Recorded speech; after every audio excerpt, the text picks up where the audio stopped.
چطور شرط بندی و قمار به مرور زندگی شما رو نابود میکنه؟ این کروکه. کروک اون روز یه تبلیغات دید. گردونه شانس صدف‌آباد فقط با 10 صدف. با خودش گفت 10 تا صدف که چیزی نیست، امتحانش میکنم. 10 تا صدف گذاشت، گردونه چرخید،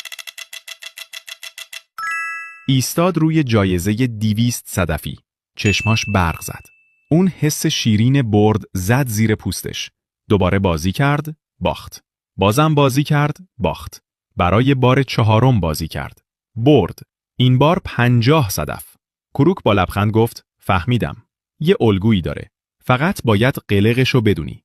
1 ساعت گذشت، اون 250 صدف رفت. به علاوه 100 صدف خودش. کروک عصبانی شد. نه، من باید باختم و جبران کنم.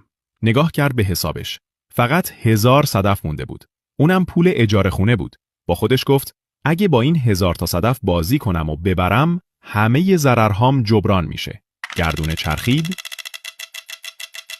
ایستاد و همه چیز تمام شد. کروک باخت. نه چون بدشانس بود، بلکه چون سیستم از اول طوری ساخته شده بود که ببازه. شرطبندی و قمار یه بازی شانسی نیست، یه ماشین روانیه که مغزتو هک میکنه و طوری طراحی شده که همیشه یه نفر برنده بشه و اون یه نفر تو نیستی.